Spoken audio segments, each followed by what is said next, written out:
მოგესალმებით, მეგობრებო. კარმულ კვანძებზე მინდა ჩაგიწეროთ მორიგი ვიდეო.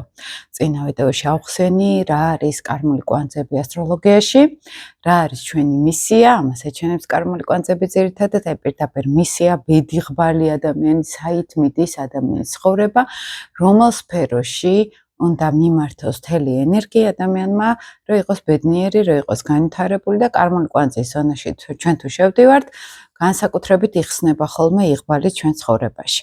ზოგადად ყველასთან ესე არის, რა თქმა უნდა, იქ მთელი რუკამერი აჩვენებს, რამდენად არის ეს შესაძლებელი, რამდენად არის იქ პატარ-პატარა პრობლემები ამ გზაზე, ვთქვათ, ასპექტები კარმული კვანძების აჩვენებს, ზოგადი მდგომარეობა რუკაში, იქ იუპიტერი როგორ დგას, მეათე სახლი როგორ დგას, ანუ ნაწილ-ნაწილ კრიბავთ ხოლმე მთელ სახლებს, პლანეტებს, ასპექტებს და მთლიანად სისტემურ ანალიზში ვხედავთ უკვე, რა თქმა უნდა, როგორ მუშაობს ამ ადამიანთან, კონკრეტულ ადამიანებთან რუკა. მაგრამ ზოგადად კარმული კვანძები მთლიანობასთან გათვალისწინებით ეს არის ის ღერძი, რომელი მიმართულებითაც ჩვენ უნდა მივდიოდეთ და აჩვენებს ამავე დროს წინა კარმული ვალები იქნება ეს თუ შინაგანი იმპულსები იქნება, როგორც გამოცდილება, თუ აი ესეთი რაღაც რო გითხრათ, წარსული კვანძი აჩვენებს ასტროლოგიურად, ეს ჩვეულებრივ ფსიქოასტროლოგიურად ეს არის როგორც ოჯახური წინაპრების დაგროვილი გამოცდილება და კარმული ასტროლოგიიდან ეს არის როგორც წინა ცხოვრებების გამოცდილებები. და რა თქმა უნდა, ყოველთვის ოპოზიციურ ნიშნებში არის ხოლმე აღმავალი კვანძი და დაღმავალი კვანძი, როგორც ბალანსის მცდელობა, სადღაც რომ ჩვენ დავაბალანსოთ ეს შინაგანი, ვთქვათ, გამოცდილებები, ხო, ესე რომ ვთქვათ. ამიტომ კარმულ კვანძებს ასტროლოგიაში ძალიან დიდი ესეთი როლი ეთმობა ხოლმე, როგორც ყოველთვის და მნიშვნელოვანი არის არა მარტო კარმული კვანძები, არამედ იმ ზოდიაქოს ნიშნების მმართველები და სახლები, სადაც დგას ხოლმე ეს კარმული კვანძები. სახლებიც იცით ასტროლოგიაში ჩვენთან ერთ-ერთი ყველაზე მნიშვნელოვანი ფორმა არის, როგორც პლანეტები ყავს, ასევე სახლები ყავს, რომელიც პირდაპირ სფეროებს მიანიშნებს ხოლმე, ხო, ასტროლოგიაში. ამავე დროს, მეგობრებო, ისე ვისაც უფრო სიღრმისეული ასტროლოგია გაინტერესებთ, კურსი დამეწყო უკვე. ერთი შეხვედრა გქონდა, თუ ძალიან დიდი სურვილი აქვს ვიღაცას, ეხლაც არ არის გვიან შემოგვერცეს, იმიტომ რომ ვიდეო ჩანაწერები იდეება ხოლმე და 6 საათი ფაქტიურად ხსნიდი ისეთი კუთხით უკვე პლანეტებს, რომელიც ახლა ვიდეოებში არ ხსნი, ისევ იმის გამო, რომ ვიღაც არასწორად არ გაიგოს, სისტემურად რო ვერ ხედავენ, მერე იქ საერთოდ სხვანაირად დაინახავენ, ამიტომ ასტროლოგიურ კურსზე, რა თქმა უნდა, აბსოლუტურად უფრო გახსნილად და უფრო თამამად საუბრობ ხოლმე რეალურ გამოცდილებებზე ასტროლოგიაში როგორ გვაქვს, ხო? და ვისაც გაქვთ სურვილი, ჯერ კიდევ შესაძლებელი არის შემოერთება, ასე რომ ვთქვათ. და იქ განვიხილავთ უკვე სიღრმისეულად ამ ყველაფერს, რა თქმა უნდა, ხო? მაგრამ ვიც ახლა თქვენთვის გინდათ უბრალოდ ცოდნა დაიმატოთ, ეს ვიდეოებიც გამოგადგებათ, ხო? კარმული კვანძი, ახლა წინა ვიდეო, კაი 1-40 წუთიანი მქონდა, რომ ავხსენი ეს კარმული კვანძები და მინდა დავიწყო ვერძის ასწორის ღერძით. თუ ადამიანს ყავს აღმავალი კარმული კვანძი ვერძში, აუცილებლად დაღმავალი კარმული კვანძი სასწორში ეყოლება. თუ ყავს აღმავალი კარმული კვანძი სასწორში, აუცილებლად დაღმავალი კვანძის ვერძში ეყოლება. იმიტომ რომ ეს არის ოპოზიციური ენერგია და ყოველთვის ოპოზიციურად მუშაობს კარმული კვანძები, ხო? ერთმანეთის ოპოზიციაში დგანან ხოლმე გრადუს, ესე რომ ვთქვათ, ეს კარმული კვანძები.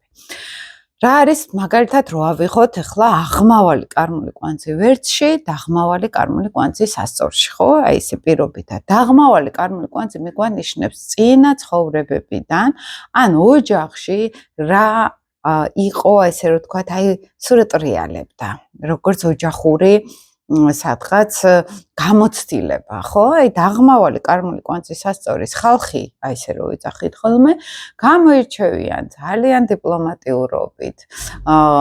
კარგი თვისებებიც მოაქვს დაღმავალ კვანძს და გადაჭარბებული ნეგატიური თვისებებიც ამოწურული არის ამ ზონაში.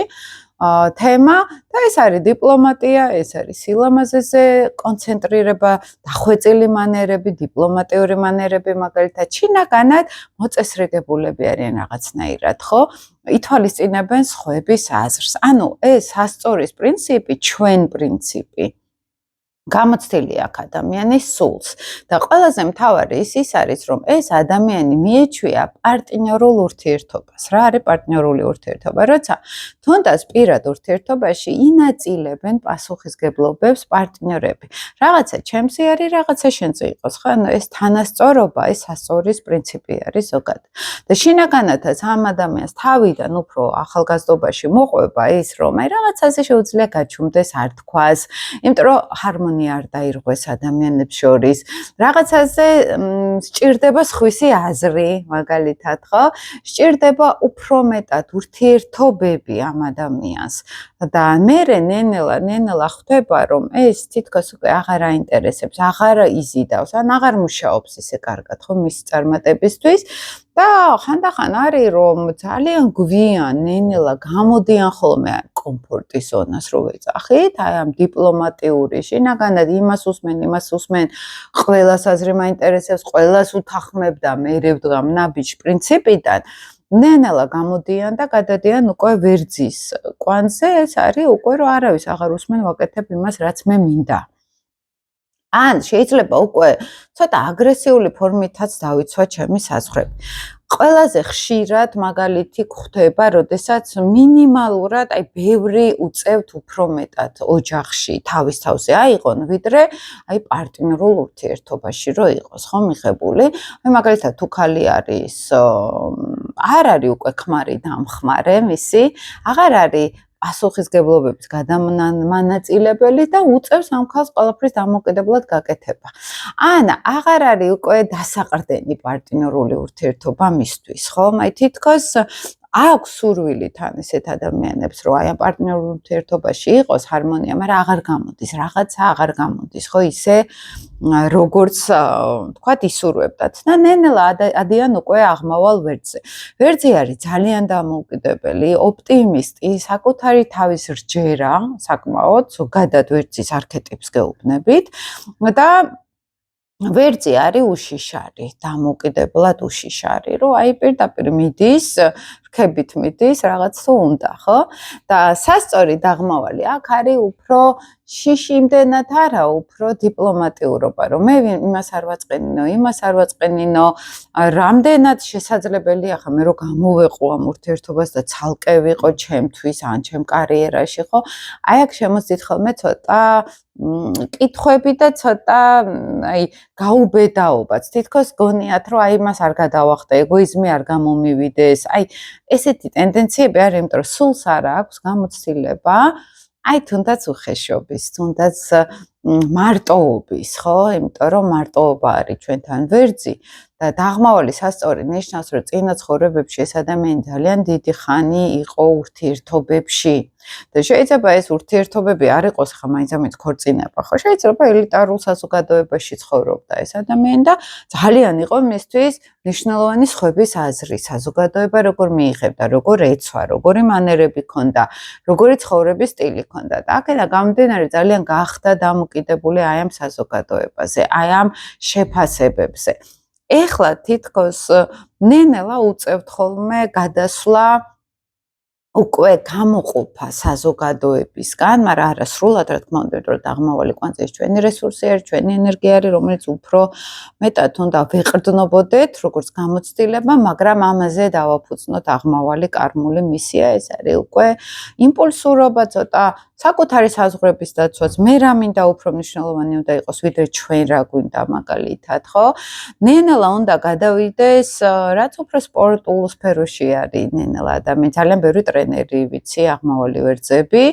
თან დაღმავალიც ეკაჩებათ, თითქოს მოდა აინტერესებთ, თითქოს გემოვნებაც აქვს დიდი, იმიტომ რომ დაღმავალი სასწორის გემოვნება არის, ეს არის ან მოდის სფეროში, კარგი ის აქვს თვალით რო ხედავენ კარგად, რა შეეხამება მაგალითად, რას უხდება, ხო? აი ეს არის გამოკვეთილად მათთვის თვალშისაცემი. იმიტომ რომ ეს არის როგორც წინა ცხოვრების რესურსი, ესე ვიძახით, ხო? რომ ეს ადამიანი დიდ ყურადღებას აქცევდა, როგორ ეცვა, როგორ გამოიყურებოდა, ეს მისთვის ძალიან მნიშვნელოვანი იყო, იმიტომ რომ ამაზე იდგა მისი ცხოვრება.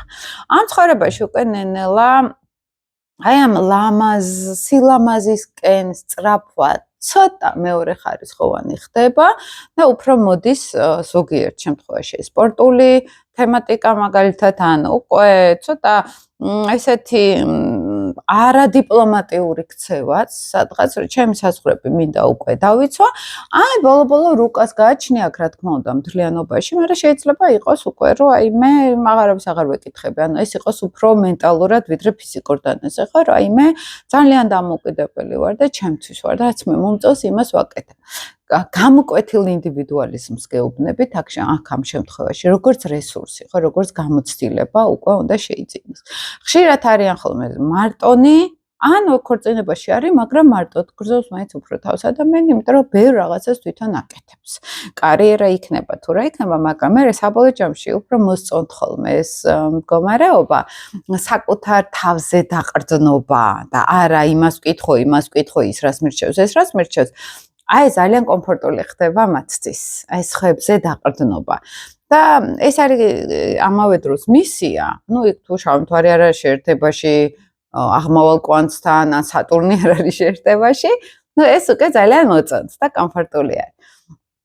ძალიან ხშირად ხო გეუბნებით სპორტის სფეროში მოდიან, მოძრაობაში ტრენერები ხდებიან, მოტივატორები ხდებიან სხვების, ანუ ისევ საზოგადოებაზე არიან ორიენტირებულები და ეს დიპლომატიურობა, ეს შარმი, ეს უნარები კომუნიკაციის მოყვებათ, თავით ზაუნებურად ეს მოყვებათ როგორც რესურსი, ამას განვითარება არ ჭირდება, მაგრამ ამ ჯგუფში უკვე როგორც ლიდერები ისეთ პოზიციაზე შეიძლება გამოვიდნენ და არის ახლა მაგალითად რამოდენიმე წლები იყო ესეთი კომბინაცია, აღარ მახსოვს რომელიც წლებში 97-ში მე მგონი თუ აი აღმავალი ვერძი და იუპიტერი ვერძია, ესეთი კომბინაცია ერთად რო ყავდათ და ნუ ამათთვის პირდაპირ არის, რომ ნუ იქ უკვე ეჭვები აღარ არის ეს ხალხი ძალიან დამოუკიდებლად პარტნიორულ ურთიერთობაშიც ისიც შემდგარი უნდა იყოს და დამოუკიდებელი ფიგურა, ესეც შემდგარი დამოუკიდებელი ფიგურა. ეს არის როგორც მისია მათთვის, ხო ხდებით და იმიტომ რომ ძალიან გამოხატულად ვერძული ენერგია არის. შიშები არის დასაძლევი, ნებისმიერი შიში, იმიტომ რომ ვერძი სრულად უშიშარი არის, სრულად საკუთარ თავზე არის დაყრდნობილი და ლიდერული პოზიციები ხშირად უჭირავთ ხოლმე. გამოსდით ბევრი რაღაც ხო ცხოვრებაში, კარიერაში, გამოსდით ლიდერული უნარებით, გამწევი უნარებით, მაგალითად, აი ამ გაბედულებით, რაც უფრო მეც გაბედავს ადამიანი, რა თქმა უნდა, მით უფრო ეს უფრო წარმატებულებით ხდებიან. ეხლა რა არის ამავე დროს მნიშვნელოვანი, რომ დაღმავალი კარმული კვანძი აქ სასწორში თუ არის და თან აი ეხლა ცალკე რო გავიღოთ, როგორც მე-7 სახლში, ხო?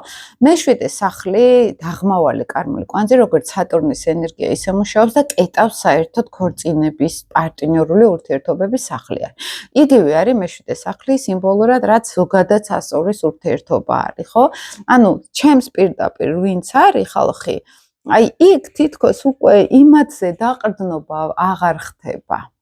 იმიტომ რომ აღმავალი ესე იგი პირველ სახლში არის და პირველი სახლი ჩემი პირადი ინიციატივები, ჩემს თავზე ორიენტირება, უფრო უნდა გააქტიურდეს ამ ცხოვრებაში, ვიდრე პარტნიორებზე დამოკიდებულება. აი შეიძლება აქ უკვე ფიზიკურად პირველი სახლი აი პირდაპირ გარეგნობას ეხება და აქ შეიძლება პირდაპირ საკუთარ გარეგნობაზე იყოს ორიენტირებული ადამიანი, პირადი ინიციატივებზე იყოს ორიენტირებული, ცოტა ეგოიზმიც აკლიათ ხოლმე აღმავალ ვერძებს და აღმავალ მე-7-სა პირველ სახლელებს ჯანსაღ ეგოიზმს გულისხმობ აქ, როდესაც აი მე ჩემზე უნდა იყოს ახლა ფოკუსი და არა საზოგადოებას. აი ამ მიმართულებით თუ მიდიან, ბევრად კარგად მიდის ხოლმე როგორც წესი მათი ცხოვრება. აი თუ არის პირიქით, დაღმავალი კარმული კვანძი ვერტში და აღმავალი უკვე სასწორში, ხო? აი ეს ახლა პირიქით ხდება აქ ყველაფერი. ადამიანმა გამოიარა მარტოობის გზა, ოპტიმიზმის გზა, ის ყველაფერს მარტო აკეთებდა. როგორც კი ცოტა იზრდებიან ხოლმე. ეგრევე აი შეიძლება ბავშვი, რომელიც ვერ ისვენებს, დარბის, ენერგიულია, ცოტა ტუტუცია ბჭყალეში გაგებით, როდგა ცოტა უზრდელია ვიღაცების შეფასებით. ხო, პირდაპირია ამბობენ ხოლმე. რაც დაღმავალი სასწორების შემთხვევაში პირდაპირები ნამდვილად არ არიან ხოლმე, ესენი არიან უფრო აი იმას ჩუმი წყლარი იმას მოვერგო, ამას მოვერგო, ეს უხულიგანი ვიყო, მაგრამ სხვა ბავშვებს კამფეთს უზიარებ. მათთან ურთიერთობებს ვალაგებ და დაღმავალი ვერძი ეს არის აი პირდაპირ ვარტყამ, პირდაპირ ჩხუბობ, პირდაპირ ვიცავ ჩემს საზღვრებს, ესეთი ტენდენციები არის ხოლმე უფრო მეტად და როგორც წესი ეს არის დაღმავალის რესურსი. ეს არის დაღმავალი კარმული კვანძი ვერძში, როცა ამ ადამიანმა გამოიარა, ეხა ყველაზე მთავარი რასაც გეუბნებით, დაღმავალი პირველი სახლიც მსგავსი არის, ვერძი არის ფიზიკურად ძლიერი. აი ფიზიკურად კუნთებით, სხეულით და თუ აღმავალ ვერდს ახლა ესაჭიროება ფიზიკური აქტივობა, სხეული უნდა გააძლიეროს და არა მარტო სილამაზე და გარეგნობა, ხო? დაღმავალი ვერძი ნიშნავს, რომ წინა ცხოვრებაში იყო ძალიან ძლიერი, დიდი და მას არ ჭირდებოდა დიპლომატიურობა, იმიტომ რომ ფიზიკურად მას ყველა ანგარიშს უწევდა. ხშირად ჰიპნოთერაპიაზე რომ მივყავდა ვინმე ან ვესწრებოდი ან ისე გამიგია თქვა რომ მოუყოლიათ ხო ხშირად ქონდათ ამ ადამიანებს წინა ცხოვრებაში განცდა ესეთი რომ მე ძალიან ძლიერი ვიყავი და ახლა ვერ ვეგუები ამ სხეულს რატო არ ესეთი სუსტი მე მიწევს სხვებს გაუწიო ანგარიში უკვე განსაკუთრებით ქალები როცა არიან ხოლმე ხო სუსტები გამხდრები და ძალიან მიუღებლობა აქვთ აგრესია ემატებს იმიტომ რომ თითქოს საკუთარ სხეულსაც ვერ იღებენ როგორც მე ესეც სუსტს არა ვარ შეჩეული და უყვართ ხოლმე ამ ბოქსზე სიარული ან ვარჯიშზე რომ არა უნდა გავძლიერდე იმიტომ რომ წინა ცხოვრებიდან წარმოიდგინეთ ახლა კარმული ეზოთერული კუთხე თუ ადამიანი იყო სპორტსმენი და მარტო აი ყველას მისი ეშინოდა იმდენად ფიზიკურად ძლიერი იყო ან იყო მებრძოლი ადამიანი და ხმალი ეჭირა სულ ხელში და ყველას მისი ეშინოდა არა აქვს მნიშვნელობა ეს დაღმავალი ვერძის ფსიქოტიპს გვაჩვენებს ინიციატორი ლიდერი რომელიც არავის არ უწევს ანგარიშს მარტო მე მიდივარ და თუ გინდათ წამომყევით რაღაცა კუთხით განვითარების კუთხით ეს შეიძლება პოზიტიური იყო მაგრამ კარმული კვანძი გვიჩვენებს რომ აქ უკვე გადაჭარბება მოხდა აქ უკვე ზედმეტად საკუთარ თავზე არის ორიენტირებული და სადღაც სული დაიღალა მას ჭირდება უკვე პარტნიორული ურთიერთობა და ხშირად არის რომ შეიძლება პარტნიორი ან ბევრი პარტნიორი ხვდებათ ან შეხვდეს ადამიანი რომელიც პირდაპირ ეუბნება რომ დაწყარდი და მშვიდი მე ავიღებ ახლა პასუხისგებლობებს მე ავიღებ რაც მოდი გავინაწილოთ გასაკეთებელი ხო და თვითონაც უკვირთ რომ მე არა ვარ შეჩეული რომ ვინმე ინაწილებდეს ჩემს საქმეს რა თქმა უნდა არ არიან ხოლმე ამას შეჩეულები იმიტომ რომ კარმული კვანძი ზუსტად მასე მუშაობს რომ წინა ცხოვრებები გაიარა მარტო კამ ადამიანმა სხვებს არ უწევდა ანგარიშს ან არც იყავდა არავინ მაგალითად ხო და ამ ცხოვრებაში ასართავი არის უკვე დიპლომატიურობა უკვე კუნთებზე აღარ უნდა ვიყუროთ როგორც ფიზიკურად ასე მენტალურად ვინ მოიგებს ვინ წააგებს უნდა იყოს შინაგანი ეს კარდინალური ჯვარია ზოგადად მოუთმენელი ფეთქებადი ინიციატივიანი ჯვარი არის და ეს ორივე მხარეს ეთყობა ხოლმე ხასიათში მაინც სამართლიანობასთან არის ორივე კავშირში სამართლიანობის განცდა საკმაოდ მაღალზე აქვთ ორივე ენერგიას მაგრამ უკვე აღმავალი სასწორების სწავლობენ ხშირად თქვენ ჩემთვის ენასკვილი უნდა დავაჭირო უკვე ხვდები რომ უკვე სხვებს უნდა ვკითხო აბა შეიძლება ვფიქრობ ესე გავაკეთოთ თუ ესე თავიდან იყო ესე ვაკეთებთ ამას მედივართ ყველანი აი არ ეკითხებოდნენ სიტყვაზე ნუ იქ ახლა მთელი სასწორები თუ არა აქვს რუკაში და მთელი ამბავი. აი როგორიცით მე სელენა მყავს ვერჩი და იუპიტერი სატურნი სასწორში და სხვათა შორის ჩერჩილს ჰქონდა აღმავალი კარმული კვანძი სასწორი ვერძის ღერძზე იუპიტერი ვერჩი ყავდა და აი ეს გამოკვეთილად ჩანდა ჩერჩილთან დიპლომატიურობა, მორგება, პარტნიორების ძიება მოკავშირეების ძიება, ეს პოლიტიკურ დონეზე სასწორის ენერგია არის მოკავშირეების ძიება და თან როცა იყო საჭირო ინიციატივის გამოვლენა, ამისთვისაც აირჩიეს ფაქტიურად ვერძი ეს არის ომთან, ბრძოლასთან დაკავშირებული, გამარჯვებებთან დაკავშირებული და ამ სფეროში მოუწია ყოფნა, როგორც აღმავალი კარმული კვანძი, ხო, ამ შემთხვევაში და მან შეასრულა საკმაოდ დიდი როლი აი დიდ ომში, გამარჯვებაში და როცა იუპიტერი არის აქ ვერძში, როცა კარმული კვანძები არიან ვერძის სასწორის ღერძზე, თვითონ სამყარო გვეხმარება, რომ ამ სფეროში წარმატებულები ვიყოთ, ხო? და აი ვერძი არის, ხა ჩემ შემთხვევაშიც რო ვაკორდები ხოლმე დამოუკიდებლობა, საერთოდ არ უნდა მჭირდება რამე რო იყოს.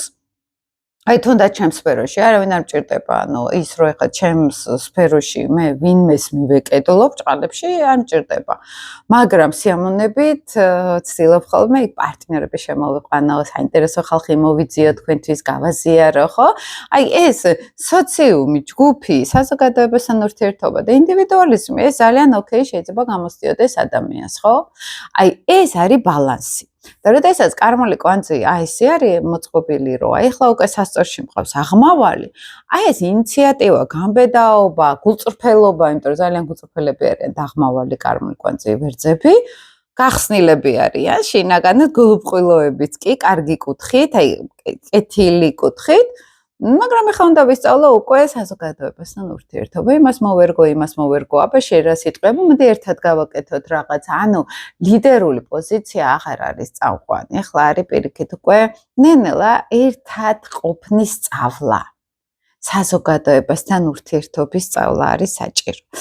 ნაკლებად იყვნენ საზოგადოებაში, მარტო იყვნენ საკუთარ თავზე და ესეთი და საკუთარ თავზე იყვნენ ორიენტირებულები, ახალგაზრდობაში ნენელა მერე ერთვებად ხოლმე უკვე რომ აი პარტნიორები არის მნიშვნელოვანი, საზოგადოება არის მნიშვნელოვანი მაგალითად და სხვების აზრი არის უკვე მნიშვნელოვანი და ნენელა უწევთ ამის გასთვალისწინება. ზოგი ამას სიხარულით აკეთებს და ძალიან ბედნიერი არის ხოლმე, ზოგი თუ არის რუკა ცოტა რთული და იქ ბევრი სხვა კომბინაცია არის, მაინც ეს უჭირთ. და დიდად ბედნიერები არ არიან ხოლმე, რომ აი სადღაც ლიდერული პოზიციის დათმობა უწევთ და უკვე საზოგადოებაზე უნდა იყვნენ მორგებულები, ხო?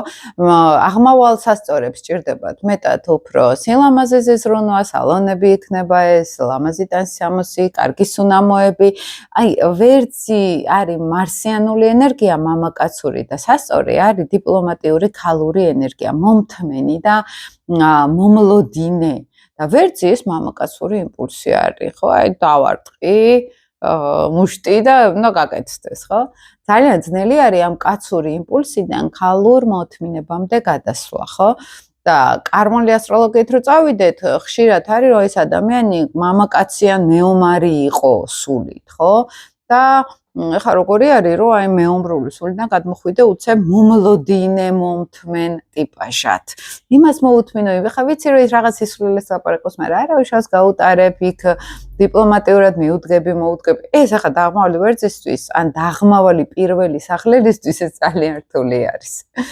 და როგორც მაგალითად აი ეს დიპლომატი სასწორი, რომელიც არის ყველაზე რო ერგებოდა, ეხლა უცებ უნდა გამოავლინოს უხეშობა, აქტიურობა, მარტოობა, ორივე ძალიან უჭირს, ხო ხდებით? კარმული კვანძების შესრულება ჩვენ ძალიან გვიჭირს, იმიტომ რომ არ არის ეს ჩვენი ბუნებრივი მდგომარეობა, მაგრამ ნენელა გემოს რო გაუსინჯოთ, აი მერე მოდის სერიოზული წარმატებაც, ბედნიერებაც და რეალიზებაც რაც მთავარია, ხო? აი დაღმავალი, როდესაც პირველ სახლში არის, პირველი სახლი ეს უკვე ნიშნავს, რომ ადამიანმა ძალიან ბევრი ინიციატივა გამოვლინა, ძალიან ბევრი კუთხით საკუთარ თავზე იყო ფოკუსირებული და ეხლა უნდა უყუროს უფრო სხვებს, ეხლა უნდა იყოს უფრო სხვების მომსმენი, ვიდრე მხოლოდ საკუთარი თავის და თუ ორივეს დააბალანსებს და იდეაში არც აღმავალზე უნდა გადავარდეთ ძალიან, არც დაღმავალ კვანძზე უნდა დავრჩეთ ძალიან, იმიტომ რომ ეს ორივე ბალანსის დარღვევა არის და სწორედ ამიტომ გვაქვს ახლა კარმული კვანძები, რომ სადღაც ბალანსი დავარღვიეთ. გვეძლევა შანსი, რომ ახლა ის მეორე შემოვიკედლოთ აღმავალით, დავაბალანსოთ დაღმავალი, ხო?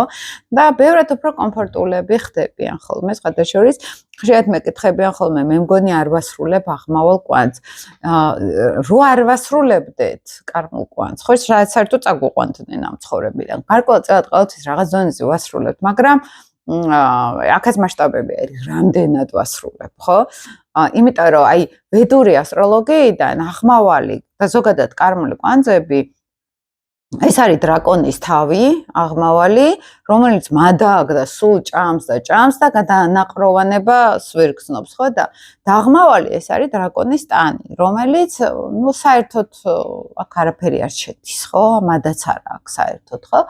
აი სატურნის ენერგია ჩვენთან არის უფრო დაღმავალი და იუპიტერის ენერგია გაფართოება მინდა, ანუ ეს მადა მინდა, ეს აღმავალის ენერგია არის. და ცოტა დემონურად უყურებენ ხოლმე დასავლურ ასტროლოგიაში, იმიტომ რომ ეს არის პრობლემების მომტანის გარკვეულწილად. ეხლა იმიტომ რომ აღმავალის ზონაში ჩვენ დიდი მანდა გვაქვს და აქაც შეიძლება გადავაჭარბოთ და საერთოდ ვერ მივხვდეთ სად მივდივართ და აი მთლიანად გადავყლაპოთ აღმავალი და დაღმავალის ზონაშიც ეს ხშირად არის რომ ჩვენ შეიძლება აი ამ ვიჯდეთ დაღმავალზე და არ ვითარდებოდეთ საერთოდ ხო, მაგრამ ეს არის დაღმავალი კვანძი სინამდვილეში უფრო სიცარიელის ენერგია არის, როგორც სატურნის, ხრიოკის ენერგეტიკა არის, იმაზე არ არის რომ რამე ახალი აღმოცენდეს დაღმავალის რესურსი, ჩვენ თუ დაღმავალზე ვართ, რაღაც პერიოდი გვაძლევენ უფლებას დაღმავალზე ვიყოთ, მაგრამ ის არ არის იქ რესურსი რაღაც აღმოცენდეს, რაღაც განვითარდეს. იმიტომ რომ ეს არის ფაქტიურად ვედური ასტროლოგია ამაზე ამბობდა, რომ ეს არის უდაბნო დაღმავალი კვანძი, რომელიც რაღაც დონეზე ცოტა უსიცოცხლო ენერგია არის და ამიტომაც არის ხოლმე ცოტა დეპრესიულობა, ცოტა უსიამოვნება. აი ერთი პერიოდი მე მქონდა, აი შფოთვები არ ვიყავი კარგ განწყობაზე, ბედნიერად არ ვგრძნობდი თავს და მე აღმავალი კარმული კვანძი ლომში მყავს და ლომი არის ჩვენთან სიხარული, პოზიტივი, გართობა და აი სულ რა გულს უხარია.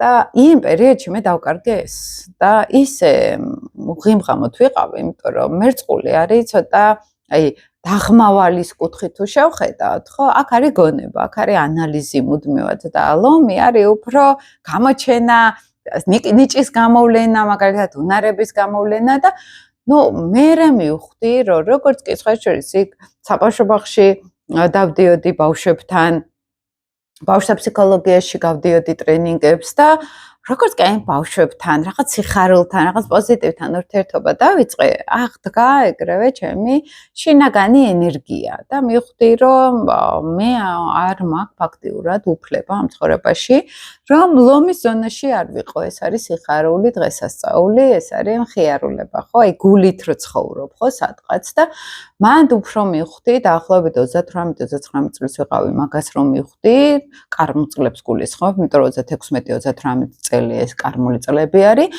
განსაკუთრებით ეხლა მეწყება კიდე კარმული წლები, განსაკუთრებით მაგ წლებში ხვდებით ხოლმე რასაკეთებ არასწორს. თუ დაღმავალზე ვზივართ, იქ უკვე სერიოზული პრობლემები გვაქვს და აი ეს სერიოზული პრობლემები და ნევროზები იქნება, ეს თუ ღიმღამობა იქნება, თუ აი რო არ ახარ ბედნიერი, ესე პირდაპირ დაღმავალზე ხარ. ჩემთან რომ მოდიან ხოლმე პირად რუკაზე, აი ზოგჯერ აი გამოკვეთილად ესე მძიმედ არის ადამიანი, ხო? და ამბობს კიდეც რომ აი მე თერაპიაზეც ვიარე და არაფერმა არ მიშველა და აი პირდაპირ თერაპიულად შევდივართ ხოლმე და ვხედავ მანდ უკვე რომ აღმავალზე არ არის ადამიანი, იუპიტერს არ აქტიურებს, სელენას არ აქტიურებს, ეს ერთად მუშაობს ხოლმე როგორც წესი და გაგვივლია სერიოზული თერაპიული მუშაობა. ეს ვაცხოვრებ ამ აღმავალს, მაგალითად შევიყვან ამ როლში და აი ეს ძალები უბრუნდება, სხვანაირად ვრუნდება ენერგია, სხვანაირი იმედი ეძლევა და განვითარების პერსპექტივა მოდის, ან სულში იწყებს ენერგია ცირკულირებას. აღმავალი ზონა ის არის, აი როცა ვიზიდავთ ენერგიას სამყაროდან, ხო, ვცოცხლდებით, გვიხარია ცხოვრება. აი ცხოვრების სიხარული ჩვენთან აღმავალი ზონა არის და მაგას ზოგჯერ ან თერაპიით, ან შეხვედრით გააქტიურება ჭირდება ხოლმე, იმიტომ რომ შეიძლება დამოუკიდებლად ამას ვერ ხედავდეს ადამიანი. აი მე რო ტრენინგები გავიარე, რაღაცები გავიარე, მანდ მივხვდი, რა იყო ჩემი პრობლემების მთავარი ღერძი, ხო? დაღმავალზე ვიყავი ფაქტიურად. პერიოდულად ესე ვარდებით ხოლმე აღმავალიდან დაღმავალზე და მან საჭირო არის დავბალანსდეთ სადღაც, ხო, გადავერთოთ მე ამ აღმავალის ზონაზე. მაგრამ ეს მინდოდა მეთქვა, შემდეგში შემოგთავაზებთ უკვე კურო მორიელის ღერძს კი მაქვს ადრე საუკუნის წინ გაკეთებული ეს ვიდეოები, მაგრამ ახლა ცოტა ახლებურადაც გთავაზობთ. შეგიძლიათ ამიწეროთ კომენტარებიც, მოგწონთ, რა გაიგეთ, რა ვერ გაიგეთ, რაზე გავამახვილა უფრო ყურადღება და მე მგონი არის, რომ საინტერესო იქნება თქვენთვის ეს გარჩევაც და დროებით მეგობრებო.